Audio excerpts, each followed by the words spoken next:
Kecelakaan ini sempat mengganggu kelancaran pengguna jalan tol di kilometer 35 hingga kilometer 37 plus 200. Dari informasi Jasa Marga, kecelakaan terjadi pada pukul 7 pagi dan penanganan dilakukan di lajur kanan hingga pengguna tol menggunakan lajur 1 atau kiri. Belum ada informasi terkait adanya korban dari kecelakaan beruntun ini.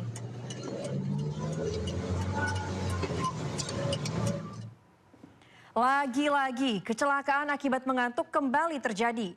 Kali ini mobil terguling setelah menabrak truk di depannya di Pasuruan, Jawa Timur. Kecelakaan lalu lintas terjadi di ruas tol Gempol Kejepanan, Pasuruan. Dalam rekaman kamera dashcam, mobil yang melaju di tol tiba-tiba hilang kendali dan menabrak truk yang berada di depannya. Diduga supir minibus mengantuk. Kerasnya tabrakan membuat mobil oleng dan terguling. Tak ada korban jiwa dalam kecelakaan ini, sopir dan penumpang minibus alami luka ringan. Petugas kemudian datang untuk melakukan pengamanan. Sepekan jelang Hari Raya Idul Fitri, Bandara Soekarno-Hatta dipadati penumpang yang akan mudik. Hari ini diprediksi ada lebih dari 177.000 orang yang akan melakukan perjalanan. Antrian penumpang mengular di counter check-in Terminal 2 penerbangan domestik Bandara Suta sejak Sabtu pagi. Kepadatan didominasi penumpang yang ingin mudik ke kampung halamannya. Adapun rute penerbangan favorit pemudik yakni Bali, Medan, Makassar, Surabaya, dan Padang.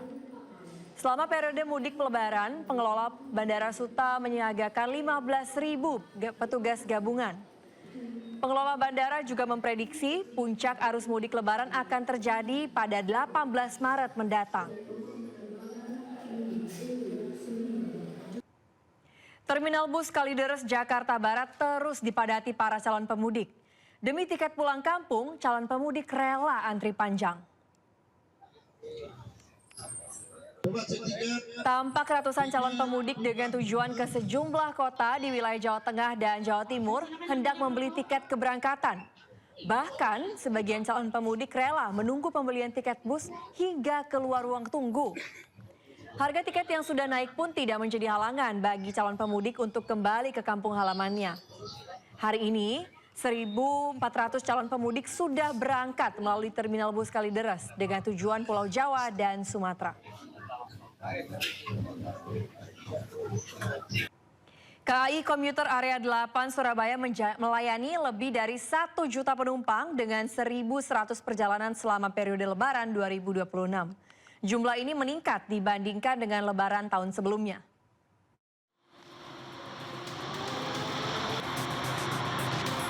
Satu minggu jelang Lebaran, KAI Komuter Area 8 Surabaya telah melakukan berbagai persiapan dalam melayani masa angkutan Lebaran. 1.100 perjalanan komuter lain dilayani dalam angkutan Lebaran tahun ini. Diperkirakan volume penumpang pada Lebaran ini mencapai lebih dari 1 juta orang.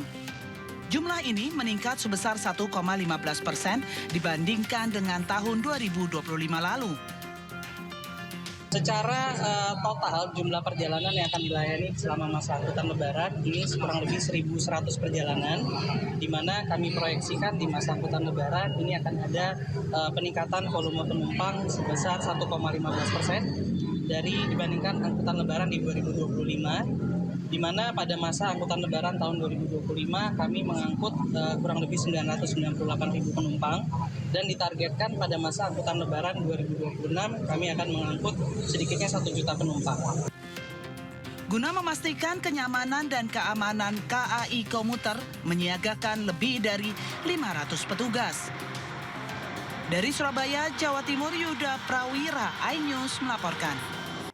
Antri panjang kendaraan dialami supir truk dan pengendara sepeda motor di Ciwandan, Cilegon, Banten. Ratusan truk dan pemudik motor menunggu giliran untuk memasuki kapal penyeberangan. Antri truk mulai ramai bersamaan dengan semakin bertambahnya jumlah pemudik motor. Sebagian supir bahkan telah rela antri sejak pukul 4 pagi.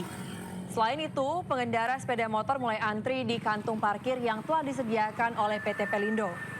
Seluas 6 hektar lahan telah disediakan Pelindo untuk kantung parkir. Terdapat 3 dermaga dan 12 kapal yang disediakan untuk mengangkut pemudik Lebaran tahun ini. Kondisi arus lalu lintas di ruas jalan tol Jakarta Cikampek, tepatnya di kilometer 57 atau gerbang tol Cikampek Utama, ramai lancar. Sejak Sabtu pagi, arus kendaraan di kawasan gerbang tol Cikampek Utama terpantau lancar. Volume kendaraan yang melintas masih berada di angka sekitar 2.200 kendaraan per jam. Kendaraan melintas di ruas tol didominasi kendaraan pribadi berplat B atau yang berasal dari wilayah Jakarta dan sekitarnya. Selain itu, sejumlah bus serta truk bermuatan juga melintas di jalur ini. Rekayasa lalu lintas berupa sistem kontraflow akan diberlakukan jika volume kendaraan mencapai 5.500 kendaraan per jam. Arus lalu lintas di ruas tol Cipali mulai meningkat saat periode mudik Lebaran. Hingga Sabtu siang, puluhan ribu kendaraan terpantau melintasi gerbang tol Cikopo menuju Cirebon. Sejak pukul 12 dini hari hingga pukul 12 siang, sekitar 26 ribu kendaraan melintasi gerbang tol Cikopo menuju Cirebon. Jumlah tersebut meningkat 75% dibandingkan hari sebelumnya. Di sisi lain, sekitar 11 ribu kendaraan terpantau melintasi gerbang tol Cikopo menuju Jakarta. Untuk mendukung kelancaran arus mudik, ada diskon tarif tol sebesar 30%. Diskon berlaku mulai tanggal 15 hingga 16 Maret 2026. Selain itu, diskon juga berlaku bagi pengguna jalan tol yang melakukan perjalanan menerus dari gerbang tol Cikampek Utama menuju tol Kalikangkung, Semarang.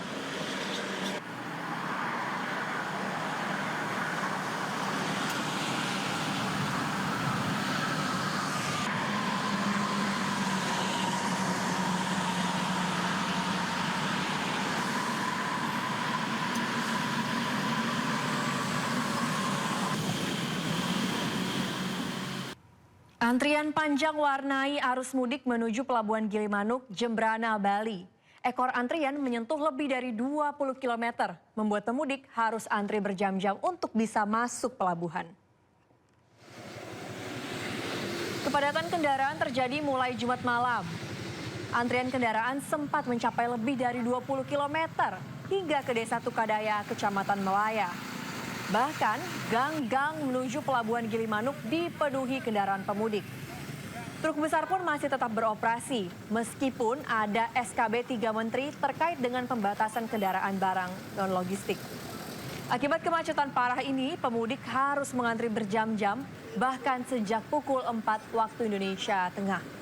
Sementara itu, antrian kendaraan untuk sepeda motor ramai lancar. Ratusan warga di Purbalingga antusias antre untuk mendapatkan baju lebaran gratis. Tak hanya itu, warga juga mendapatkan sembako gratis.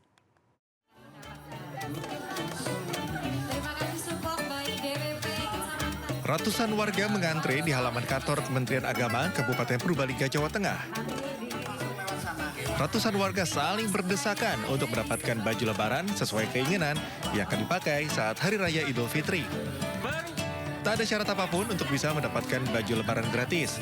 Warga cukup datang dan mengantre dan bebas memilih satu setel baju lebaran dan paket sembako dan sayuran gratis. Warga sangat gembira dengan digelarnya bazar gratis yang digelar kantor Kementerian Agama Purbalingga. Sayuran, baju, sama sembako. Bayar apa enggak? Gratis. Semuanya gratis. Waduh. Oh, rencananya buat apa aja ini, Bu? Kayak sayuran. Masak ini. Buat lebaran. Sama Bajunya buat lebaran. Kita menghadirkan sesuatu yang bermakna bagi masyarakat, sembako. Kenapa kita tidak nyun sewu tebus murah atau apapun, dan insya Allah tadi disampaikan oleh Pak Asisten, ini bagian dari tabungan kita. Dalam waktu kurang dari 1 jam, ratusan paket sembako dan baju lebaran yang disediakan ludes tak tersisa. Panitia berharap pembagian baju lebaran gratis ini akan meringankan beban warga pada Hari Raya Idul Fitri. Dari Purbalingga, Jawa Tengah, Catur Erdi Purwanto, iNews melaporkan. Pemirsa, di pusat kota Banda Aceh berdiri kokoh masjid terkenal dengan keindahannya yang memukau. Masjid Raya Baitur Rahman tidak hanya indah tetapi juga memiliki sejarah panjang dan menjadi simbol agama, budaya, serta perjuangan rakyat Aceh di masa lalu.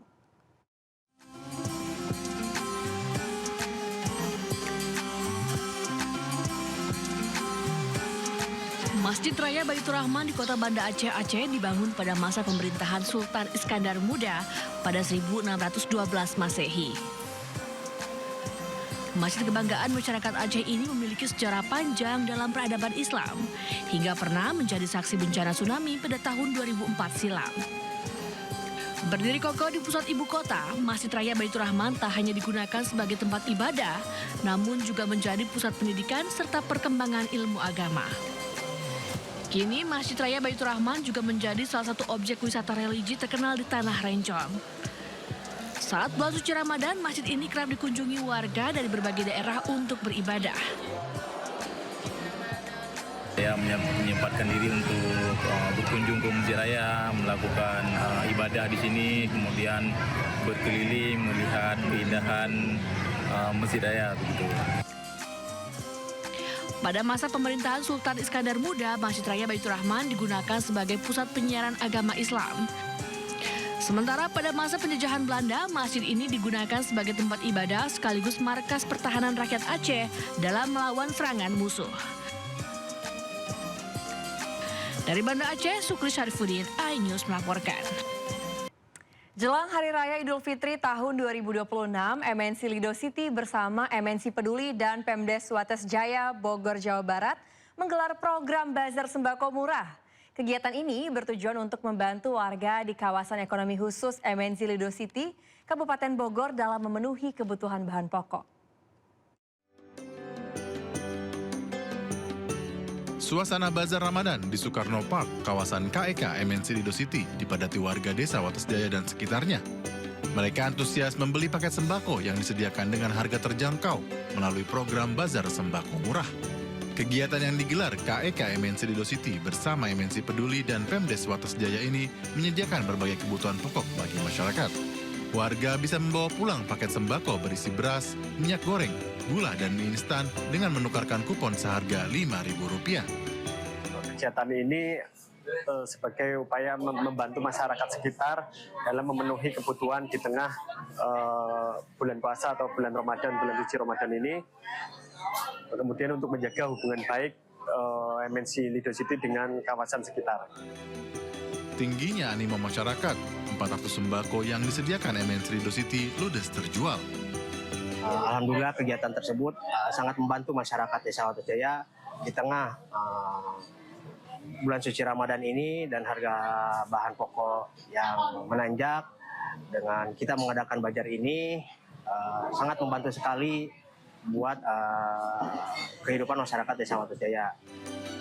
Bazar sembako murah ini diharapkan dapat meringankan beban masyarakat dalam memenuhi kebutuhan sehari-hari. Dari Bogor, Jawa Barat, Andi Firmansyah, iNews melaporkan. Presiden Amerika Serikat Donald Trump mengatakan militer AS telah membombardir target militer di Pulau Karg, Iran, yang menangani hampir seluruh ekspor minyak mentah Iran. Trump pun mengancam akan menyerang infrastruktur minyak pulau tersebut.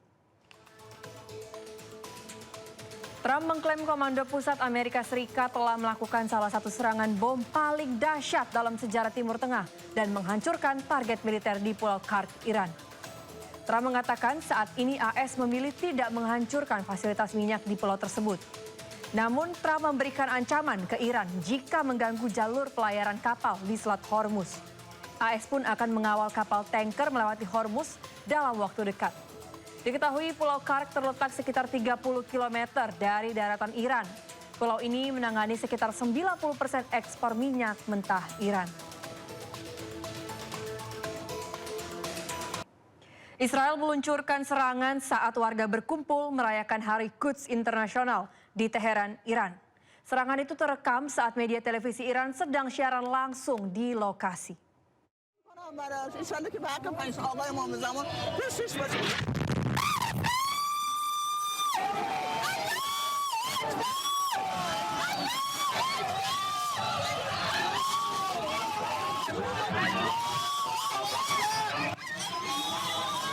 Serangan udara terjadi saat warga berkumpul menggelar pawai Hari Quds Internasional di Teheran, Iran, Jumat siang waktu setempat.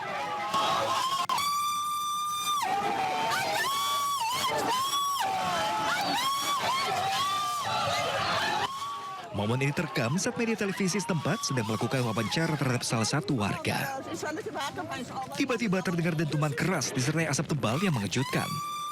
Warga pun sontak berteriak sambil mengucapkan takbir.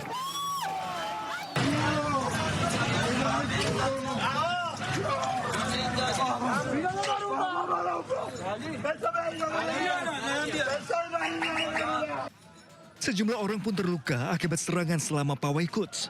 Sementara timbulan sabit merah Iran bergegas ke lokasi kejadian untuk mengevakuasi warga. Sebelumnya, tentara Israel mengumumkan bahwa mereka telah menyerang lebih dari 200 lokasi di seluruh Teheran. Puluhan orang dievakuasi usai serpihan bom tandan Iran menghantam bangunan hunian di Shoham, wilayah tengah Palestina yang diduduki Israel. Sebelumnya, wilayah Kfar Zarzir juga menjadi target serangan rudal Iran dan Hizbullah.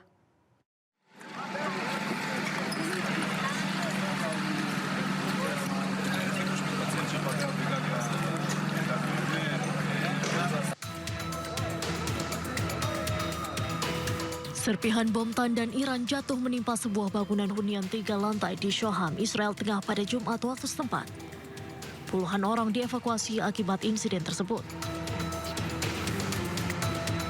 Nampak kaca depan mobil pecah, puing-puing berserakan di tanah, serta kerusakan pada atap-atap bangunan terjadi. Para petugas pemadam kebakaran serta tim tanggap darurat pun langsung menyisir lokasi untuk mengevakuasi warga serta mengecek kerusakan bangunan.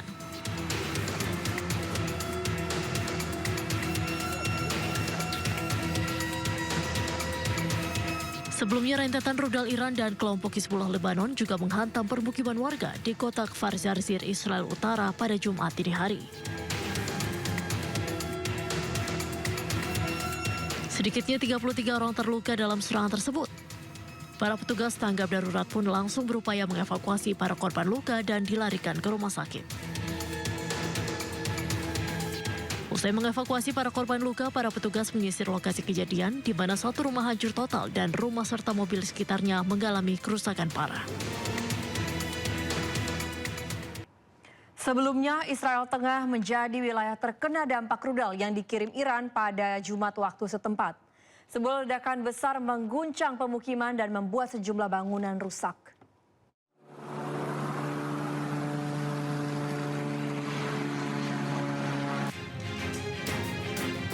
Warga merekam sebuah pesawat melintasi langit Israel. Kemudian tiba-tiba ledakan terdengar sangat besar. Asap mengepul di atas reruntuhan bangunan dan properti yang hancur. Kejadian ini terjadi pada Jumat waktu setempat dan polisi langsung menyisir lokasi untuk mencari bukti. Warga pun sontak terkejut dengan dentuman kencang yang menghancurkan sejumlah bangunan. תוך כדי היה פיצוץ מאוד חזק, הגענו למקום והקרוון של החבר שלנו נשרף טוטל, נשאר ממנו רק רצפה. זה פחות או יותר התמונה, והיה שכן ליד שברוך השם שלא נפגע, והאוטו שלו הכל רסיסים, אבל בסדר, ברוך השם. Sejak serangan dari operasi gabungan Amerika dan Israel 28 Februari lalu, Iran memproklamirkan akan menyerang balasan terhadap korban-korban yang berjatuhan di Iran.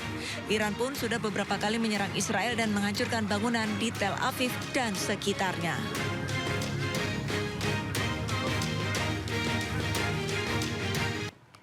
Korps Garda Revolusi Iran kembali meluncurkan rudal gelombang ke-46. Rudal menargetkan situs-situs Amerika dan Israel. Rudal-rudal canggih ini diluncurkan dan membuat langit Iran menyala. Iran menyebut rudal-rudal ini menargetkan 10 tempat persembunyian dan tempat tinggal di wilayah pendudukan, serta 3 lokasi berkumpul pasukan Amerika Serikat. Serangan rudal Iran mematikan ini merupakan bagian dari operasi True Promise 4 yang dilancarkan sejak wafatnya pemimpin tertinggi Iran, Ali Khamenei, yang diserang Amerika Serikat dan Israel.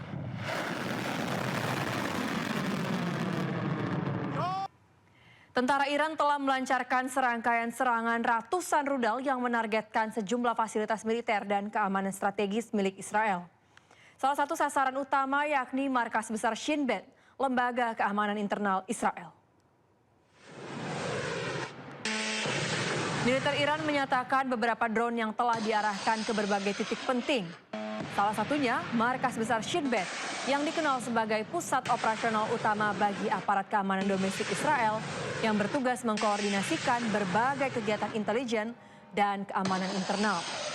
Markas Shin Bet memiliki peran penting dalam melindungi pejabat tinggi negara serta menjaga keamanan infrastruktur vital di wilayah Israel. Serangan ratusan rudal terhadap markas lembaga tersebut sebagai bagian dari operasi militer yang sedang berlangsung di tengah meningkatnya ketegangan antara Iran dan Israel.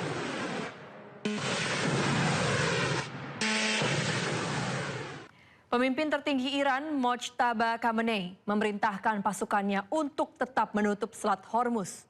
Pernyataan itu disampaikan Mojtaba lewat siaran televisi Iran.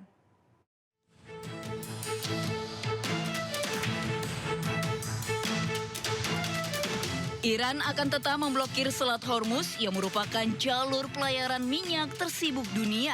Hal tersebut dikatakan pemimpin tertinggi Iran yang baru, Mojtaba Khamenei, dalam sebuah siaran televisi pemerintah Iran. Namun Khamenei tidak tampil langsung. Dalam pesan publik pertamanya, Mojtaba mengatakan Iran harus memanfaatkan daya tawar agar bisa terus menutup Selat Hormuz. Karena kawasan tersebut merupakan titik di mana posisi musuh amat rentan. خواست توده‌های مردم ادامه دفاع مؤثر و پشیمان کننده است. همچنین همچنان از اهرم مسدود کردن تنگه هرمز باید استفاده شود. در مورد گشودن جبهه‌های دیگری که دشمن در آن تجربه ناچیزی دارد و به شدت در آن آسیب پذیر خواهد بود، مطالعاتی صورت گرفته است و فعالسازی آن در صورت استمرار وضع جنگی و بنابر رعایت مصالح صورت خواهد گرفت. Mojtaba memberikan pesan publik perdananya setelah terpilih sebagai pemimpin tertinggi Iran. Mojtaba menggantikan ayahnya Ayatollah Ali Khamenei yang tewas karena serangan Amerika Serikat dan Israel ke Iran.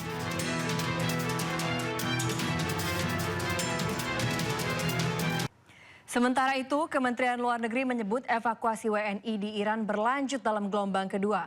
Sebanyak 34 WNI dijadwalkan tiba di Bandara Soekarno-Hatta, Tangerang, Banten pada Jumat sore dan Sabtu. Untuk evakuasi tahap kedua tengah berproses, ini diikuti oleh 34 WNI yang juga akan diterbangkan ke tanah air 2 gelombang. Gelombang pertama insya Allah akan tiba hari ini pukul 18, 20 orang, dan besok 14 orang akan tiba di Jakarta dengan jadwal yang sama. Terkait rencana evakuasi berikutnya, Pemri via KBRI Tehran tentunya akan terus melanjutkan asesmen keamanan di Iran dan situasi para WNI yang masih berada di Iran. Sesuai dengan statement Pak Menlu tentang evakuasi bertahap, maka keperluan tentang evakuasi berikutnya akan disesuaikan dengan kondisi terakhir di lapangan dan juga melihat kesiapan dan kesediaan para WNI yang masih ada di sana. KBRI akan terus berkomunikasi secara intensif dengan para WNI yang masih berada di Iran untuk mendapatkan masukan tentang situasi mereka di lokasi masing-masing. Di tengah konflik wilayah Timur Tengah yang masih belum mereda, masih banyak warga negara Indonesia yang berada di sana. Berikut adalah laporan dari Laini Lukman, WNI yang tinggal di Teheran, Iran, terkait situasi terkini di Iran. Ya, untuk kondisi saat ini saya tidak melihat bahwa dalam keadaan mencekam karena masyarakat dan warga sendiri masih beraktivitas normal seperti biasa. Dan di malam hari saya juga melihat mereka merayakan hari malam Lailatul Qadar. Mereka masih berkumpul di luar. Untuk rudal tidak bisa dipastikan, kadang malam juga ada. Hanya saja seperti yang saya lihat sendiri bahwasannya masyarakat Iran itu tidak pernah takut seperti itu. Seperti kemarin perayaan Hari Quds di Teheran itu sangat penuh gitu. Masyarakat juga turun ke lapangan semuanya berkumpul di jalan. Saya tidak ikut karena saya mengikuti himbauan dari KBRI untuk menjauhi kerumunan. Namun kita memantau dari jauh, jadi kita melihat dari jauh aktivitas yang sedang berlangsung. Tidak, tahun ini universitas sendiri menghimbau atau menyuruh mahasiswanya untuk mengkosongkan tempat tinggal atau asrama. Tidak, seperti kita ketahui, kampus sudah diumumkan libur hingga waktu yang tidak ditentukan. Dalam artian, untuk informasi selanjutnya, kampus sendiri akan menginformasi kepada mahasiswa. Untuk panic buying-nya tidak ada, hanya harga yang tidak normal, jadi ada kenaikan harga.